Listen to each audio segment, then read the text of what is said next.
we go. You can, Welcome to the Out of Home Insider Show.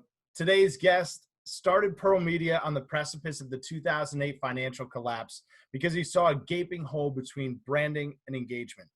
He's successfully since bridged that gap through a combination of technology and people and a commitment to being big, bold, and iconic. Pearl Media doesn't just work with anyone, though, and their mantra to challenge the status quo is also one of their core business principles. Josh Cohen, welcome to the Out of Home Insider Show. thanks for having me. Hell of an introduction, if I may say. Thank you so much. Man, I'm so glad that I was able to deliver it there on take two, of which most folks will never see take one, but that's all right. The small bit of editing that the show does undergo. Josh, you started Pearl Media in 2007. You had no idea what was going to happen in 2008. A lot of people are drawing correlations to what we're going through right now.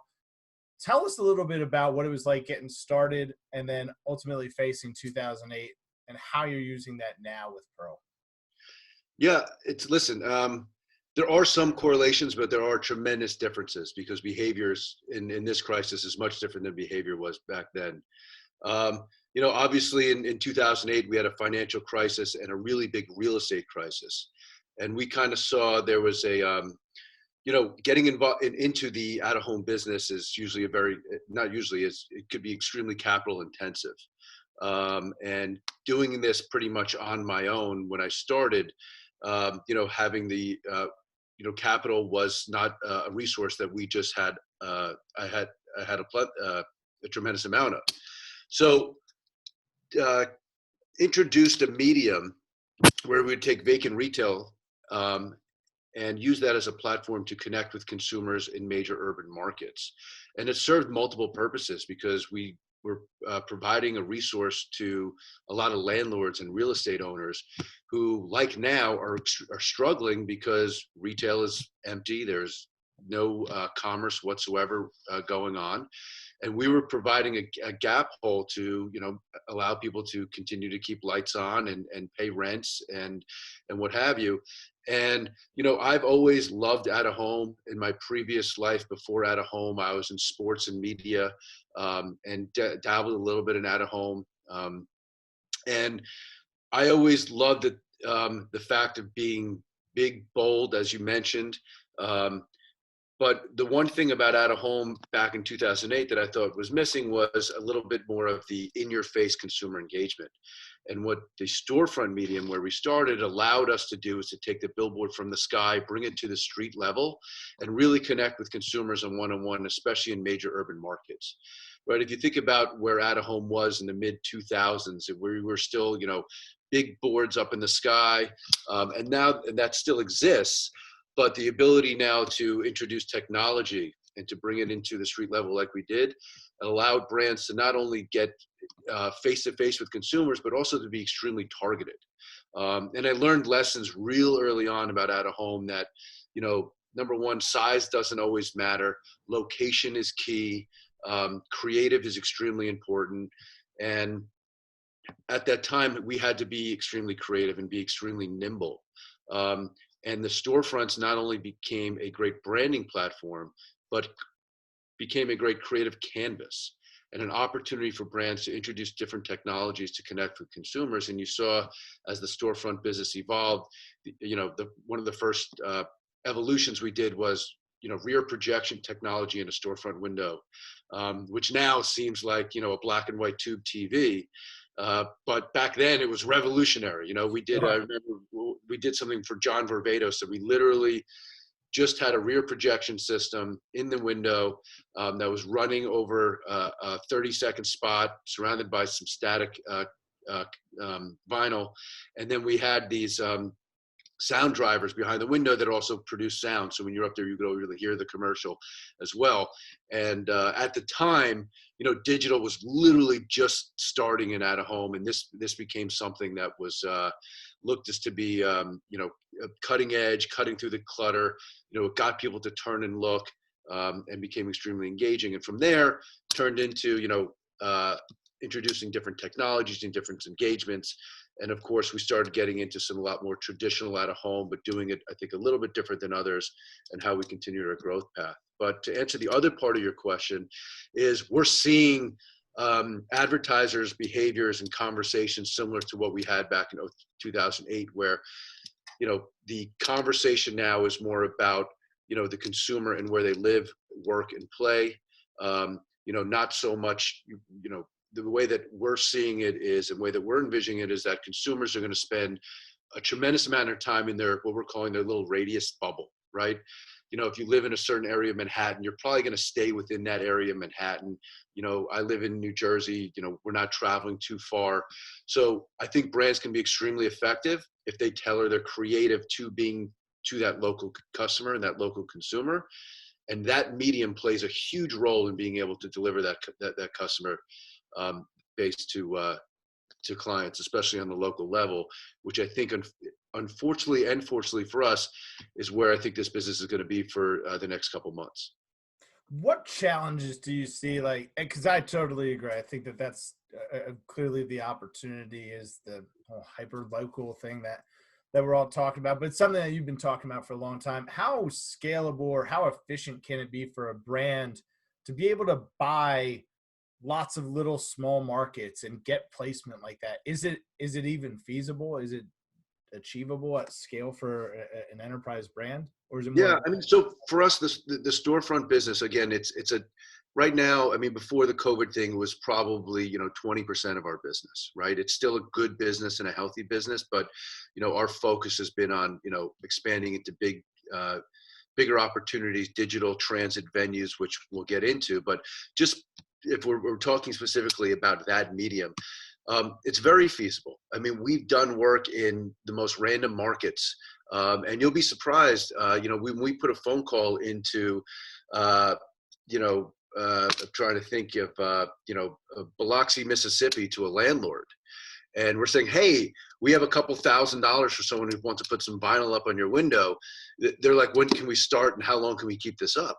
It's for them, it's tremendous, and helping out some of the smaller markets with great brands, it goes a long way. And I think that it actually makes, I would say at times it makes even a bigger impact. We have a dedicated real estate team that focuses just on that, so we can acquire locations pretty quickly. We don't keep an inventory of anything pretty much outside of the top 10, but if you want to be in in Indianapolis or something like that, we've been able and are successfully able to source locations probably in 48 to 72 hours. So it sounds like it's important to work with somebody that's already familiar with doing it. It's not that it's hard to do. It's just somebody needs to know how to navigate those waters and get it done quickly. Yeah, absolutely. I mean, listen, there's been over the last 12, 13 years, there's been quite a few companies who've tried to enter into the space or were in this space. I would say it sounds easy. It sounds easy. I call up the grocery store and say, hey, can I put some stuff in your window for a week? Yeah. I'm telling you, there is a tremendous amount of back end and headaches that go through it, especially dealing in some of these major markets with some particular landlords, and getting access to the space, getting measurements, the right creative. Is there a tenant? Is there not a tenant? Securing those leases, making sure they hold, and then constantly making sure those leases are still available, the inventory is available. We have probably about 150 to 200 locations in our inventory at any one time, and making sure that we're staying in communication with those landlords is a process, and something that we've become very good at. It's not a perfect process. It is a fluid medium, and I think one of the keys, that reason why we have been successful in that area of our business, is that we have stressed, and we've learned a lot of lessons early on, but communication, not just on the landlord side, but to our clients or advertisers or agencies, understanding this medium, how to buy them, communicating to them, when stuff is available, when we can guarantee certain inventory, those sorts of stuff, and knowing that we need to have some flexibility on both sides. One of your best, maybe known pieces of inventory is Chelsea Market, right? How do you see the long-term impacts of social distancing on a place like Chelsea Market, or maybe some other areas? Do you think that it impacts long-term how we use space, or is there an opportunity there? What's your take? Yeah, so I mean, and that's a great segue. Over the last 4 years, we've kind of built out what we call this urban venue business, where we work with major landlords in top tier markets in what we consider an urban market. It's a multi-use, multifaceted real estate development that usually has a nice office tenant base, has a great retail. There's usually some entertainment value as well. There's dining opportunities, and that's where the places like Chelsea Market. We also have, a great relationship with the folks at Brookfield and do stuff like at Brookfield Place and a lot of those other venues. And one of the reasons we wanted to get into those areas is number one is, we wanted to really focus on digital and being able to deliver a digital product, but we also wanted to be able to deliver audiences, and those places are able to really provide great information on those types of audiences and then deliver those audiences to relevant consumers. So if you look at a place like Chelsea Market, which is now owned by Google, the headquarters upstairs, so is YouTube. It's a very tech savvy building. It's a millennial. It does skew a little bit more female than male, very fashion forward, hip, trendy area in the meatpacking. And then they have great food options, right? The entire ground hall is a city block wide, city block long food hall where, we're getting, anywhere from 32 to 38,000 people a day walking through there. Now, how is that going to look post-COVID? I think it's going to obviously change, but there is still going to be a base in a neighborhood. There's still a place where people can get food. I know that these places are taking the proper measurements in order to protect consumers and provide them with the comfort. But I do think we're going to see change in numbers and change in how people use these facilities. And I would be lying to you if I said there wasn't some concern in our standpoint. But I do think that getting back to that whole neighborhood feel, people who work, live, and play in that area are still going to go to Chelsea Market to go to the meat guy or to go to the grocery guy to get their falafels, that sort of stuff. There's only so much home cooking that any of us can eat, right? I'm tired of my own cooking. It's unbelievable. I ventured to my office the other day, and I've been trying to get in a couple of days, and I literally walked down the street just because I wanted somebody else to give me food, right? I'm so sick of the options in my house. It's unbelievable. I mean, and trust me, my wife's Italian. She's a fairly decent cook. But it's enough already. And listen, we're all tired of it. Hey, for good leftovers, we should do a leftover exchange, and got to vet out the cooking. We can meet somewhere in the middle. But yes, I think that the behavior is going to change. Offices, the way that people come are going to change. We're taking listen. We can sit here and all get really depressed about the situation, and that being sequestered in your home is really challenging in an at-home market. And there's no doubt about it. Anyone who thinks otherwise is out of their mind. I think for us as an industry, we really need to focus on how we can supply the greatest metrics and data to our clients so they can understand when people are coming back, how they're coming back. And I think we need to use that this year to do it. This year for everybody is about getting through the year and surviving. And we have a great plan to do that. And I really do believe if we could set this date, May 21st of 2021, for you and I to talk, I do think that we will be very close back to normal. I honestly believe that. And I told my employees, I said, we are striving our goal is to get to May 1st of 2021. And I do believe that we will be back. We're seeing it happen a lot quicker than we thought. And unfortunately, living in the Northeast, I think New York is going to be one of the last ones, and for the right reasons. And for us all to do well, we need commerce, we need transit, we need people traveling, we need people commuting. And I do believe that's going to happen. Things are definitely going to change. Human behavior will change forever from this. And it's how we capitalize that. But we should really be focusing on metrics at this point and how we can all build in the right systems. And we've been spending a lot of time internally on developing the right systems, and we come out of this so that we can supply the right data to our customers on how people are using places like Chelsea Market, Brookfield Place, the Salesforce Transit Center in San Francisco, and some of the other things that are coming up. Right. I'm just making a note here. Really, the world needs out of home to survive. Rick Robinson and I, that's a weird little tongue twister there. Rick Robinson and I were talking about a few weeks ago how we're going to have this moment where everyone is out of the home together, and out of home gives us the opportunity to celebrate that, welcome people back into the world. It's really going to be this collective experience, which is going to be, I think, pretty important and pretty powerful opportunity. So we need out of home to survive. It's great to hear that you have a leadership plan, and I'm making a note for 5/21/21. We're just going to put it on the calendar right now, right after this. It actually has a nice ring to it, 5/21/21. Kind of does. It kind of does. Maybe it'll be some sort of epic summit, and we could do this as like a fireside chat. That'd be great. That would be cool. We'll do it. We'll sit in the middle of Midtown Manhattan and do it. That's right. And we'll talk about what was once and Right. and what is now. So I'm in. Let's do it. I like it. You've been talking about measurement since before anyone was talking about measurement. You've been doing a lot of technology before out of home really even started to embrace technology. Talk to me about how you measure out of home. Talk to me about the evolution from tracking eyeballs and being able to classify, whether it was male or female that saw a piece of advertising.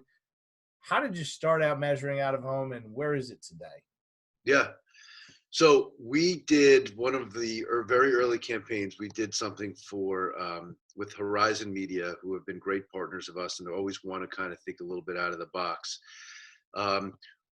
If you're probably familiar with the technology Qvity, who was a French company, and they were just starting out as well. And I started reading about this facial recognition technology and how it can work.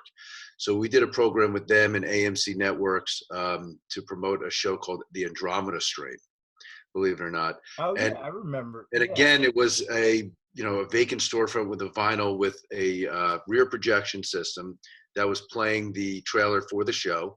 And we had a camera in there that was able to measure the people who would come by, how long they would stare, how many people walked by, and we were able to get real measurements. And we actually took our clients behind the scenes in the storefront so they could actually see the computer in real time.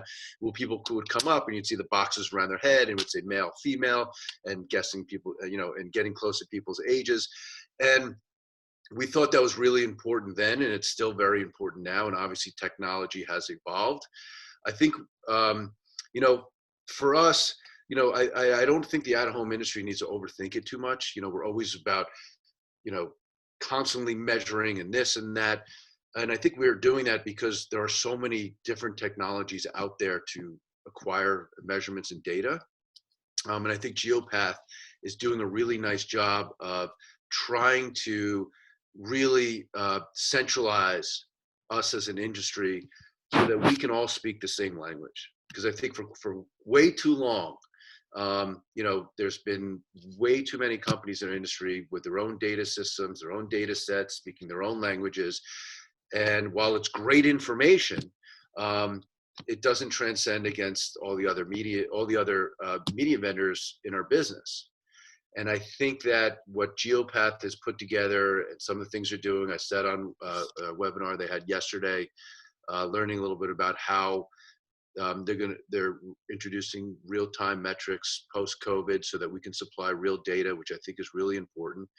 And us all speaking that same language, we also believe some sort of mobile overlay is important as well. Mostly every person now has some sort of smartphone.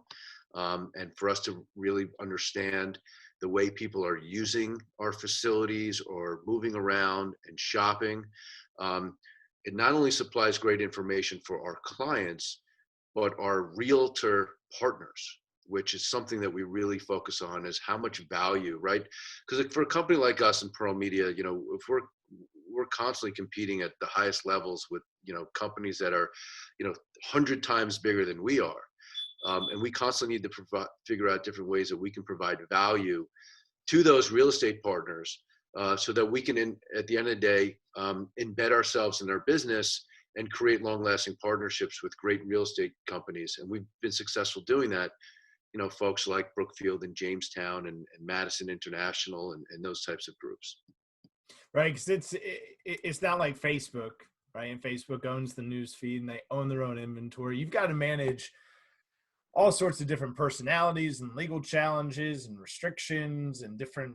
I'm sure that the plethora of variables is significant to Right. managing a portfolio of inventory.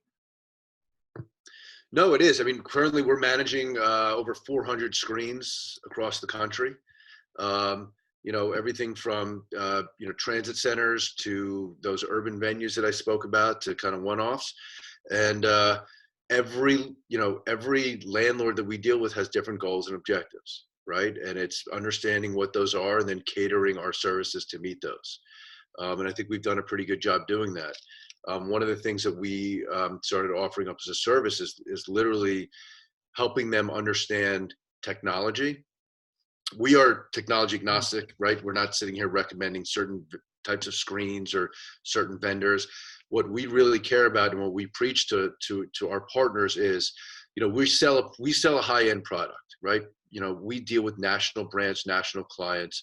I think we've built up a pretty nice name of having good inventory, and the stuff that you buy from Pearl Media is going to look well and show well. And I'm a big believer, you ask any of my guys, perception is reality. And they've heard me say that probably 1,000 times in the last 13 years. And they're probably laughing now when they see this, that I said that, but it's the truth. And it's something that we stick by. And being able to work with these real estate partners who not only do they not have the time to really dive in and understand what's the best technology, is that they just don't have the understanding, and they're being inundated by every single different media vendor. So we come in and we provide a service when we go and we do a place like a Chelsea Market or a Brookfield Place, and we'll take all that heavy lifting off them. Our operations department, some pretty smart people who understand the right technology in the right places. We'll handle all the networking or bring in the right partner to do that. And then we'll manage the entire digital platform for them on a daily basis. Everything from our content to their content, if a screen goes out, servicing, maintenance, all that sort of stuff. And it's something that it's a service that they obviously enjoy. It provides us with an opportunity, again, to embed them into their business and understand their goals and objectives better. And then it also helps us ensure that what we're delivering to our clients and our advertisers always looks great, is working properly. And if there are any issues, we know immediately, and we can report that back to the appropriate people. It's like farm to table for out of home. You're handling the ingredients from point of origination to putting it on the table for the advertiser. That's a good way to use. I might actually use that. So take it. It's yours. All right, I got it. Farm to table out of home. I love it. Farm to table out of home. There it is. Moments happen. I love it. It's happening on the show. Speaking of moments, talk to me. What's the tie into Pearl Jam? Oh, I knew this question was going to come. It had to. It had to come. So listen, anyone who knows me, obviously, I'm a big fan of the band. I grew up as a kid in the 90s. I grew up in northern New Jersey, where they were pretty big here. The first CD I ever got in summer camp was the 10 CD, and somebody gave it to me, and I literally listened to it all through summer, and I was just blown away. I saw them live, and I just thought that they were the best live band I ever saw, and been following them ever since. When I started the business, I literally submitted about 25 names for the company, and 2 of them came back. They were still available. One of them was my niece at the time's middle name, Maya Media, and the other one was Pearl Media, obviously after Pearl Jam. What we were doing at the time, we were taking, and we still do in the at-home business, we take distressed inventory sometimes and we make it look great. And a pearl comes from a distressed oyster rock in the bottom of the ocean, and I just thought that the two synergies made a lot of sense. And it's been Pearl Media ever since. I've been trying to figure out a way to start Jam Media, but I don't know if that'll go over so well. And then you buy yourself? Huh? Then you buy yourself and merge the two? Exactly. But yeah, if there's a concert, if Pearl Jam's playing in the Northeast, there's a good chance I'm there. So don't try to hit me up at the time. Yeah, I think that's pretty cool. I never quite got into Pearl Jam, but I actually had them on. Do you remember mini discs? Do you remember mini discs? Of course, little guys. Yeah. A neighbor of mine, he gave me a mini disc player and a mini disc of Pearl Jam. Yeah. The only mini. Listen, I'm not claiming to be that it's the coolest thing or whatever. It's probably pretty cheesy, but everyone has their thing. It's my thing. I think it's cool. I'm a big music guy. I go to a lot of concerts. This time I've actually got re-engaged with my guitar again over the last couple of weeks, and been having a lot of fun with that. Good. Well, what else are you working on? Any big projects that we should be keeping an eye out for? Yeah, we actually are in the. I mean, it's we had so much momentum going into this period. It's crazy. I mean, our pipeline of opportunity was the best it's been in several years. We have some really big projects that are happening, big projects. Some of the biggest stuff that we've ever done that's scheduled to happen. That is probably going to launch in the middle of next year. Still under some NDA, so I can't talk about it. But we're talking about thousands of square feet of LED. Some in the market near us, some of it in the market on the West Coast that we're really excited about. We have a great project in Nashville, which is a market that we've had our eye on for quite some time. Speaking of music, if you ever go down to Nashville, I love Nashville. So Nashville, if you ever been to Nashville, right on Broadway, right across from the Bridgestone Arena, Sure. They built a mixed-use venue. Open space venue. They're going to have the first large format digital screens on Broadway, right in that corridor. Wow. It has that whole venue. It has a residential tower. It has an office tower. It's going to have great retail, music, food, and it's something that we're really excited about. It's one of the fastest growing markets. What music and entertainment is what movies and entertainment is to Hollywood, that's what the music business has been for Nashville. Amazon just put one of their biggest distribution centers in the world down there. You have major tenants like AllianceBernstein who moved their entire office down to Nashville. So there's a lot of cranes in the sky down there, and we're pretty excited. It was supposed to open at the end of the summer, but because of the current market situation, it's now probably going to be a Q1 of 2021, which aligns perfectly with the OAAA conference. So hopefully Sure. we'll get involved pretty heavily down there and be able to host some really neat events in that plaza. We've also, through this venue and transit stuff, we've been keeping our eye on some of these big transit RFPs that have been out there, heavily involved in those. Hopefully we'll get some news here in the next couple of weeks that we might be awarded some of these big contracts. We feel good about it, but you never know. We're trying to right the ship and understand where we're going to be in the next couple of months. And listen, I think it's going to be challenging for all of us, and we all need to understand that. Our landlords have been thankfully extremely understanding, and I think it has a lot to do with the relationships that we've built over the years, the trustworthiness, and how we go about our business, and that we're there for the long term. We need a little help right now, and then we're going to get you back in the back end, and we want to continue to build and evolve. I mean, what I really love about Out of Home is, we're from our business. Pearl Media doesn't really put up 14 by 48 roadside bulletins, right? The stuff that we do is custom and it's visionary. There are things that, we think about and we're like, hey, this would be great if we did this, or we can put stuff here and do that. And then to see it actually happen, and then see great brands like Netflix and Apple and those guys want to buy it and use it. Yeah. There's no gratifying feeling for us, especially as a mid-sized player in this industry, to be able to work with some of these amazing clients on things that we thought of and that people want to spend money against.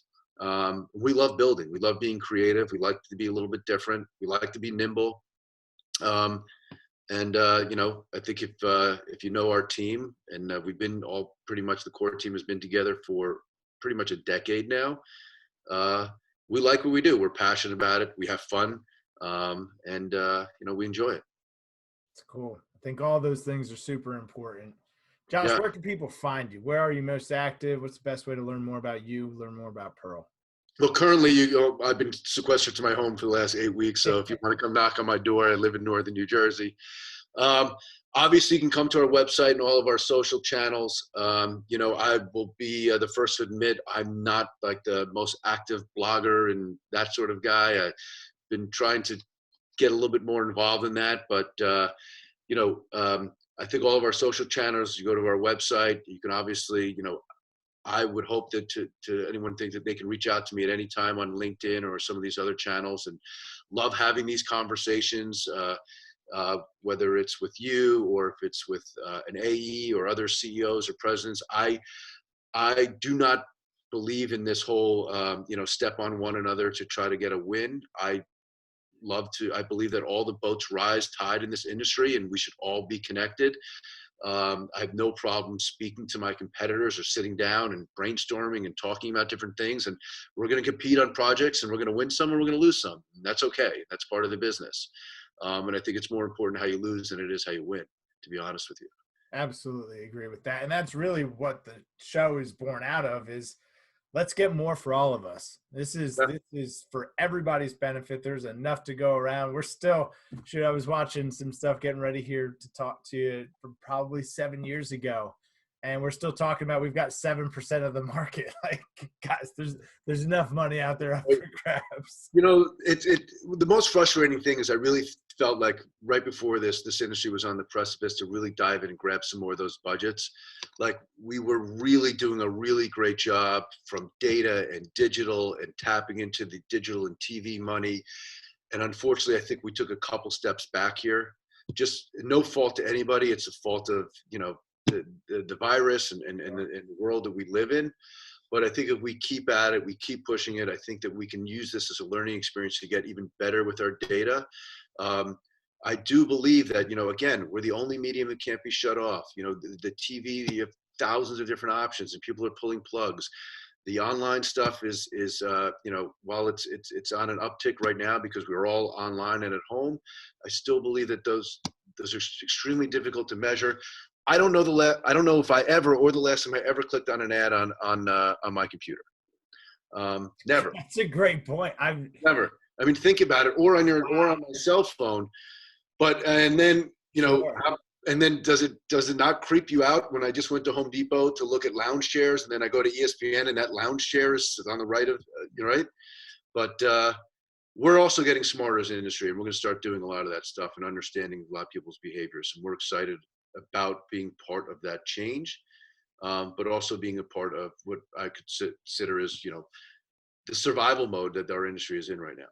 But we will come out of it. We're going to be great. May 21st, 21. We'll be sitting in Midtown having this conversation, and all the signs around us will be lit up with great creative, with great brands. You know what? Maybe we can live stream it on some of those signs. Hey, maybe some of those will be ours. Maybe so. Maybe so. Right. I think the enthusiasm has never been higher. And speaking of the enthusiasm, if you want to get the official I Love Out of Home swag, it's ohswag.com. Yes, I started an e-commerce site to sponsor the show. So owning the ecosystem, I suppose, if you will. But yeah, the enthusiasm's that high, so why not? You got to give me your address. Because speaking of swag, and I know I'm a bit biased, but I do believe that we have the best swag in the industry. All right. Shirts, the softest shirts, sweatshirts, hats. People love them. I mean, I'm going to send you a whole little care package just because I think that you're going to realize how great those things are. Well, I love good swag, and I was going to say the same to you after I shut off the record button. Stick around. I want to get your address and get you out the first edition hat. Love to. Cool. Love to. Well, if this has been helpful, you guys have enjoyed it, please share it with somebody else who could benefit. And as always, we'll see you guys next time. Thank you, Tim. Thanks, Josh.